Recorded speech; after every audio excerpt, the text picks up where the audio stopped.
शुरुआत इस वक्त की सबसे बड़ी खबर से करेंगे। मोदी सरकार ने बड़ा फैसला लेते हुए 1.5 साल के अंदर 10 लाख नौकरियों का ऐलान कर दिया है। जो रिक्त पद है। दोस्तों एक बार फिर से आपके अपने इस YouTube चैनल पर स्वागत है। तो दोस्तों आज के इस वीडियो के माध्यम से अगर भी आप भी एक सरकारी नौकरी लेना चाहते हैं, जैसे कि आप ग्रामीण टीचर वैकेंसी में, तो दोस्तों ग्रामीण टीचर वैकेंसी को लेकर एक बड़ी बम्पर भर्ती की विज्ञप्ति है वो जारी हो चुकी है। तो दोस्तों आज के इस वीडियो में अपन सारी डिटेल से समझने वाले हैं कि किस प्रकार से आपको इस वैकेंसी में ऑनलाइन के माध्यम से आवेदन करना है, कौन कौन सी आपके पास में डॉक्यूमेंट है वो होने चाहिए, एज लिमिट कितनी रहेगी, क्या प्रक्रिया है वो रहने वाली है। तो दोस्तों इस वीडियो में मैं आपको सारी डिटेल से बताने वाला हूं कि किस प्रकार से आपको सरकारी नौकरी है वो लेनी रहेगी। तो दोस्तों इसकी योग्यता क्या रहेगी, बेसिकली जानकारी से लेकर आपको कंफर्म नौकरी कैसे प्रदान करनी है, वो सारी डिटेल से आज के इस वीडियो में अपन जानने वाले हैं। तो दोस्तों इस वीडियो को आप बिना स्किप किए एंड तक जरूर वॉच करना,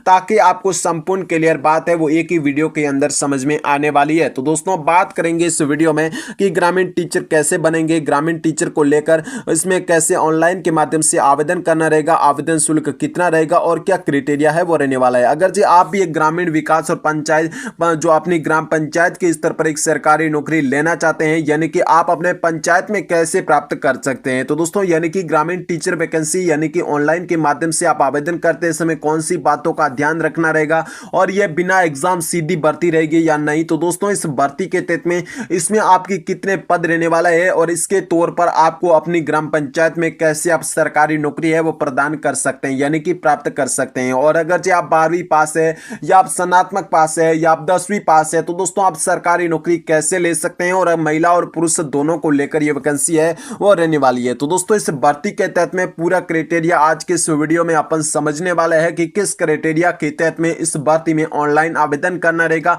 क्या प्रोसेस रहने वाली है। तो दोस्तों आज के इस वीडियो के माध्यम से अपन सारी डिटेल से समझने वाले हैं। तो दोस्तों अगर जो आप वीडियो पर नया आए तो दोस्तों वीडियो को लाइक करके चैनल को जरूर टीचर भर्ती एजुकेशन क्वालिफिकेशन के बारे में, यदि आप भी आंगनवाड़ी भर्ती में ऑनलाइन आवेदन करना चाहते हैं और सरकारी नौकरी प्राप्त करना चाहते हैं, तो दोस्तों आपको ग्रामीण टीचर वैकेंसी एजुकेशन के बारे में पता होना चाहिए, यानी कि कौन कौन सी एजुकेशन आपके पास में होनी चाहिए, यानी कि कौन कौन सी एजुकेशन क्वालिफिकेशन आपके पास में होनी चाहिए, यानी कि आपके पास में कितनी योग्यताएं हैं वो आपके पास में होनी चाहिए। तो दोस्तों बात करें बेसिकली तौर पर, अगर जो आप भी ग्रामीण टीचर भर्ती 2025 को लेकर जो निकाले गए बम्पर पद है, जहां पर अगर जो आप भी ऑनलाइन आवेदन करके एक सरकारी नौकरी लेना चाहते हैं, आवेदन के लेकर कम से कम आपके पास में 10वीं 12वीं पास यूजी पास कक्षा में उत्तीर्ण होना बहुत ही आवश्यक रहता है। तो दोस्तों आप लोग ग्रामीण टीचर में ऑनलाइन आवेदन कर सकते हैं। तो दोस्तों अधिक जानकारी को लेकर इसके ऑफिशियल नोटिफिकेशन को आपको एक बार जरूर देख लेना है, ताकि आपको भी अगर जो ग्रामीण टीचर वैकेंसी एजुकेशन क्वालिफिकेशन के बारे में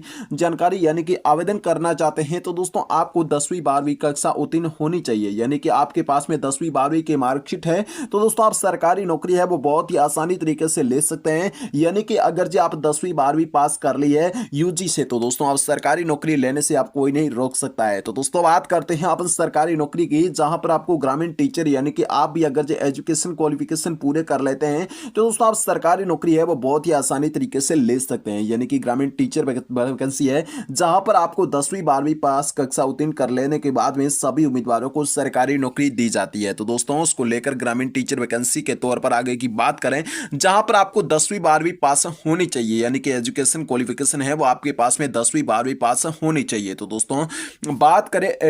ग्रामीण टीचर वैकेंसी की एज लिमिट के बारे में, यानी कि आपके पास में कितनी एज लिमिट होनी चाहिए। तो दोस्तों इस भर्ती में आयु सीमा की न्यूनतम एज लिमिट और मिनिमम और मैक्सिमम दोनों की मैं बात करूंगा। तो दोस्तों जिनको आपको पूरा करना पड़ता है, तो दोस्तों वो क्राइटेरिया है वो आपको पूरा करना पड़ेगा, अन्यथा आप इस भर्ती के तहत में ऑनलाइन आवेदन करने के बाद भी सरकारी नौकरी नहीं ले पाते। तो दोस्तों अगर जब आप सरकारी नौकरी लेना चाहते हैं, अपने सपने को साकार करना चाहते हैं, अपने सपने को साबित करना चाहते हैं, तो दोस्तों आपको मिनिमम एज है वो 18 वर्ष पूर्ण कर लेनी है। 18 वर्ष से लेकर आपको अधिकतम आयु है वो 50 वर्ष तक पूरी हुई होनी चाहिए, यानी कि अगर जो आपको 18 वर्ष से लेकर 50 वर्ष के बीच में एज लिमिट आपकी है, तो दोस्तों आप सरकारी नौकरी आसानी तरीके से ले सकते हैं। तो दोस्तों इस भर्ती में आपकी आयु सीमा न्यूनतम से लेकर आपको अधिकतम 50 वर्ष तक आपकी पूरी करी हुई होनी चाहिए। तो दोस्तों आप लोग बहुत ही आसानी तरीके से आवेदन कर सकते हैं, और इसकी आधिकारिक जानकारी जो आधिकारिक जानकारी है जिसका ऑफिशियल नोटिफिकेशन है वहां पर आपको देख लेना है और कंफर्म पता कर लेना है। तो दोस्तों आप भी एक सरकारी नौकरी लेना चाहते हैं तो दोस्तों आपको 18 वर्ष से लेकर 50 वर्ष तक एज लिमिट आपकी अगर जो पूर्ण रूप से है तो ही आप इस सरकारी नौकरी में ऑनलाइन के माध्यम से आवेदन करके अपनी एक सरकारी नौकरी हासिल कर सकते हैं। तो दोस्तों आप सरकारी गवर्नमेंट नौकरी है यानी कि गवर्नमेंट जो टीचर रहने वाली है, जो ग्रामीण टीचर रहने वाली है, उसकी एज लिमिट है वो 18 से लेकर 50 वर्ष तक ही रहने वाली है। यानी कि आप सरकारी नौकरी लेने के अगर जो एलिजिबल रहना चाहते हैं तो दोस्तों आपको 18 से लेकर 50 वर्ष तक बीच में आपकी आयु सीमा होगी तो ही आप सरकारी नौकरी ले सकते हैं। और इनके साथ में अगर जो आप एससी है, एसटी है या आप किसी अन्य आरक्षित श्रेणी से निवास करते हैं तो दोस्तों आपको उसके तहत में गवर्नमेंट की मतलब जो आपको नियम कानून कायदे हैं उनके तहत में छूट भी मिलने वाली है। तो दोस्तों आप सरकारी नौकरी लेने के लेकर एलिजिबल होने के लेकर आपको वो क्राइटेरिया है वो पूरा करना रहता है। तो दोस्तों अगर जो आप सरकारी नौकरी है वो लेना चाहते हैं तो दोस्तों आपके पास में हाउ कैन अप्लाई यानी कौन कौन इसमें अप्लाई कर सकता है, फॉर्म को कौन कौन भर सकता है, तो दोस्तों वो भी कंडीशन आपके पास में होनी चाहिए। तो दोस्तों ग्रामीण teacher vacancy how can apply यानी कौन अप्लाई कर सकता है इस फॉर्म को, तो दोस्तों ऑल इंडिया कैंडिडेट यानी अगर जो आप ऑल इंडिया के किसी भी राज्य से कैंडिडेट हैं तो दोस्तों आप इस भर्ती में ऑनलाइन के माध्यम से आवेदन करके एक सरकारी नौकरी है वो बहुत ही आसानी तरीके से आप ले सकते हैं। तो दोस्तों यानी कि पुरुष और महिला यानी कि मेल और फीमेल दोनों इस भर्ती में ऑनलाइन आवेदन कर सकते हैं। यानी कि आप चाहे महिला है चाहे पुरुष है तो दोस्तों आप इस भर्ती में ऑनलाइन आवेदन है वो कर सकते हैं। और इनके साथ में अगर जो आपने 10वीं 12वीं यूजी कक्षा से पास कर लिया है तो दोस्तों आप सरकारी नौकरी है वो बहुत ही आसानी तरीके से ले सकते हैं। यानी कि 10वीं 12वीं पास सभी उम्मीदवारों को इस भर्ती के तहत में ऑनलाइन आवेदन करने का सभी को मौका दिया जा रहा है। यानी कि आप एक सरकारी नौकरी लेना चाहते हैं तो दोस्तों आपको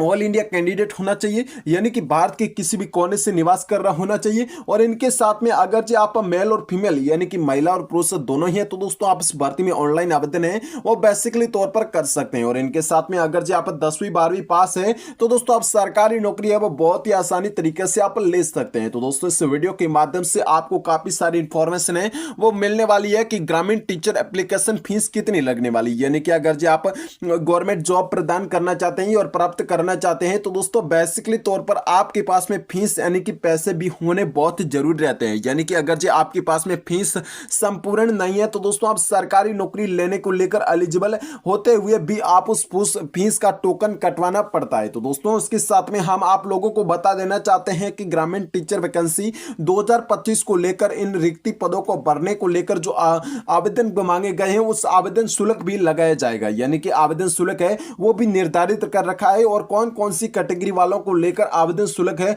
वो लगने वाला है। तो दोस्तों जो कि आपको जनरल कैटेगरी है, ओबीसी कैटेगरी है यानी कि आप सामान्य कैटेगरी से अगर आप निवास करते हैं या किसी अन्य पिछड़े वर्ग की कैटेगरी से निवास करते हैं तो दोस्तों आपको 100 रुपए तक का आवेदन शुल्क है वो भी देना पड़ने वाला है। तो दोस्तों यानी कि 100 रुपए तक का आवेदन शुल्क देना पड़ेगा। और इनके साथ साथ में अगर आप एससी एसटी या पीएच वर्ग से निवास करते हैं यानी कि उन कैटेगरी से आप निवास करते हैं तो दोस्तों आपको निःशुल्क आवेदन करने का मौका दिया जा रहा है इस भर्ती में। यानी कि आप भी अगर ग्रामीण टीचर बनना चाहते हैं तो दोस्तों आप सरकारी नौकरी लेना चाहते हैं तो दोस्तों आप सरकारी नौकरी यानी कि आप एससी एसटी या पीएच वर्ग से पीएच कैटेगरी से निवास करते हैं तो दोस्तों आप निःशुल्क के माध्यम से आवेदन करके एक सरकारी नौकरी है उसमें ऑनलाइन के माध्यम से अप्लाई कर सकते हैं। और अप्लाई करके अगर आप सरकारी नौकरी अच्छे तरीके से उसको क्राइटेरिया को पूर्ण कर लेते हैं तो दोस्तों आप सरकारी नौकरी भी ले पाते हैं। तो दोस्तों इसके तहत में अगर आप ग्रामीण टीचर एप्लीकेशन फीस को पूर्ण करने के बाद में आगे की मैं बात करने जा रहा हूं फीस है वो आपको किसके माध्यम से कैसे करनी रहती है तो दोस्तों उसकी भी बात करनी बहुत जरूरी रहती है। तो दोस्तों बात करें अपन सरकारी नौकरी की जनरल कैटेगरी या पर्सनल कैटेगरी की बात करें या ओबीसी कैटेगरी की तो दोस्तों आपको 100 रुपए तक का आवेदन शुल्क है वो आपको नेट बैंकिंग के माध्यम से आप कर सकते हैं या डेबिट कार्ड या क्रेडिट कार्ड या यूपीआई के माध्यम से ऑनलाइन ही तरीके से आपको इसकी मतलब फीस है वो करने का काम रहता है। तो दोस्तों इस प्रकार से आप सरकारी नौकरी के माध्यम में ऑनलाइन के माध्यम से आवेदन है वो कर सकते हैं। तो दोस्तों मैं आप सभी उम्मीदवारों को ये कहना चाहता हूं कि इसमें ऑनलाइन के माध्यम से जब आप आवेदन करते हैं तो दोस्तों फॉर्म फीस जरूर लगने वाली है। तो दोस्तों अगर जो आपकी फॉर्म फीस भी लगेगी तो दोस्तों और कौन सी आपके पास में जानकारी है और क्या क्या आपके पास में होना चाहिए। तो दोस्तों अगर जो आप ग्रामीण टीचर वैकेंसी में ऑनलाइन आवेदन करना चाहते हैं और सरकारी नौकरी लेना चाहते हैं तो दोस्तों आप इस भर्ती के तहत में ग्रामीण टीचर वैकेंसी इंपॉर्टेंट डॉक्यूमेंट है वो आपके पास में होने चाहिए। यानी कि ग्रामीण टीचर नई भर्ती में आपको पदों पर जो ऑनलाइन के माध्यम से आवेदन करवाए जाएंगे उस आवेदन के तरीके से यानी कि आपके पास में जो छात्र के पास में डॉक्यूमेंट मांगे जाते हैं वो आपके पास में होने चाहिए। चाहिए। तो दोस्तों कौन कौन से डॉक्यूमेंट है वो आपके पास में होने चाहिए। तो दोस्तों बेसिकली तौर पर मैं आप बताना चाहता हूं कि 10वीं 12वीं पास कक्षा अगर जो आपने उत्तीर्ण कर लिया और सरकारी नौकरी प्राप्त करना चाहते हैं तो दोस्तों आपको 10वीं 12वीं पास की एक मार्कशीट होनी चाहिए, यानी कि 10वीं 12वीं की मार्कशीट होनी होती है वो आपके पास में होना चाहिए। और इनके बाद में अगर जो पंचायत या स्तरीय जो आवास प्रमाण पत्र होता है वो आपके पास में होना चाहिए। और इनके पास बाद में जाति यानी कि कास्ट सर्टिफिकेट, आय प्रमाण पत्र यानी कि अर्निंग जो अपना प्रमाण पत्र होता है वो होना चाहिए, पारिवारिक वार्षिक आय कितनी रहती है, और इसके बाद में आधार कार्ड आपके पास में होना चाहिए। इन डॉक्यूमेंटों को लेकर और आगे बात करूं एक रजिस्ट्रेशन मोबाइल नंबर जो आपके आधार कार्ड से लिंक होना चाहिए और वो भी एक्टिव होना चाहिए, और एक ईमेल आईडी कार्ड, एक फोटो और एक सिग्नेचर। इन डॉक्यूमेंटों को लेकर जब आप एक ऑनलाइन के माध्यम से आवेदन करते हैं तो दोस्तों बहुत ही बेसिकली तरीके से ये डॉक्यूमेंट मांगे जाते हैं। तो दोस्तों आज की इस वीडियो में इतना ही। जय हिंद।